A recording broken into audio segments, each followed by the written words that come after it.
dualarımızı okuyacaklar. İlahiden sonra vedalaşacağız. Efendim buyurunuz.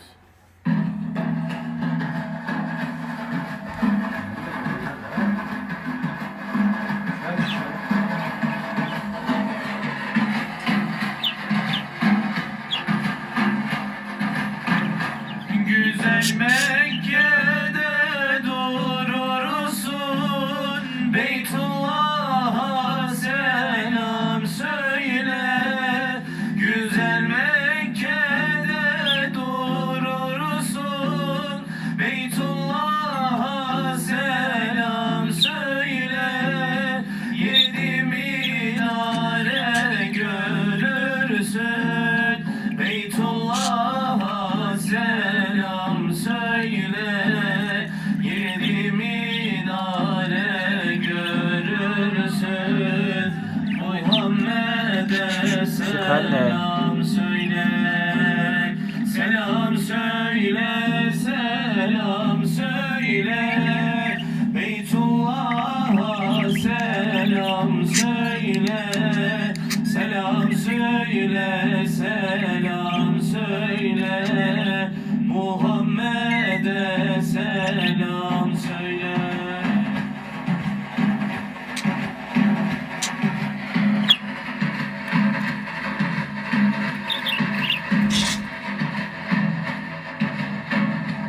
Beyaz mermer kara taşlar, Hacerul Esved'den başlar. Beyaz mermer kara taşlar, Hacerul Esved'den başlar. Aksın gözlerimden yaşlar, Beytullah'a selam söyle.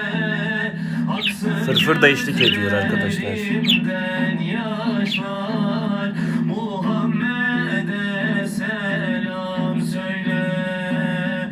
Selam söyle, selam söyle. Beytullah'a selam söyle. Selam söyle, selam söyle. Allah bir şeyler söylüyor arkadaşlar. Muhammed'e selam söyle.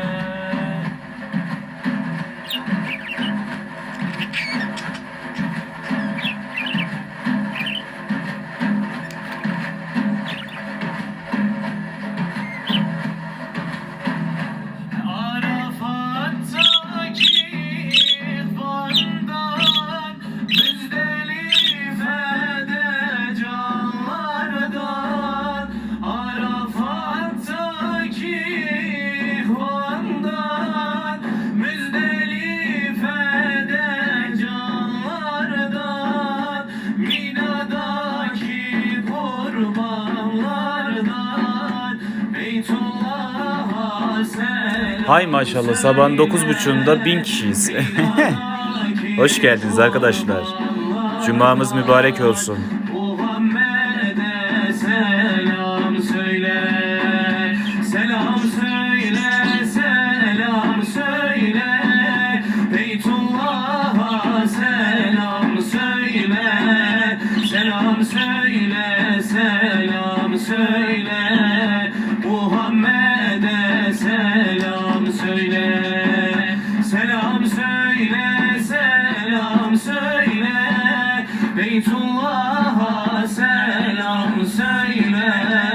Selam söyle, selam söyle. Muhammed'e selam söyle. Adı da kendi gibi güzel. Yetiyor adının anılması. Rahmetin, sevginin, velhasıl kalbin nurlanması için Muhammed adı yetiyor. Biz buraya iki isim koyduk. Arkadaşlar görebiliyorlar mı? Allah Celle Celaluhu, her şeyin sahibi. Orada da Muhammed Aleyhisselam. İşte bizim iki kırmızı çizgimiz. Allah ve Muhammed. Biz o sırada Muhammed defteri Aleyhisselam'a düşürüyoruz inen kitap arkadaşlar. Ve her şeyin sahibi olan Allah. Sağımızda ve solumuzda. Emandayız elhamdülillah. Gençler teşekkür ediyorum. Çok güzel bu ilahiniz. Bunu Ramazan'da da okuyun ama. Olur hocam. İnşallah. Efendim sabahleyin pazar sabahı tabii ki. Saat 10'da Kur'an ve Sünnet programımız var biliyorsunuz. 4 gün sonra Ramazan. Ramazan'a lütfen hazırlıklı olun. Biz huzurunuza çıkmaya hazırız. Fır trollüyor Rabbim arkadaşlar kimin şu an. içinde ne arzusu varsa ve hayırlıysa nasip etsin. Allah bizi bütün korkularımızdan emin eylesin. Allah hastalarımıza, hepimize şifa versin. Hastalarımıza Amin. şifa versin. Amin. Amin, amin, amin. Efendim Allah'a emanet olun.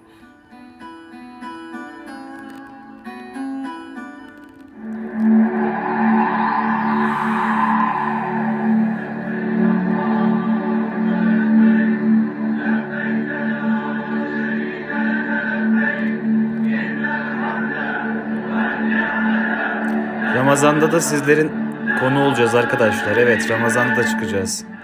Fırfır izin verirse göstereceğim size ama. Şimdiden herkesin gel bakalım gel. Herkesin Ramazan-ı Şerifi mübarek olsun. İnşallah Ramazan'da tekrardan ekranlarda görüşmek ümidiyle. Allah'a emanet olun arkadaşlar. Cumamız mübarek olsun.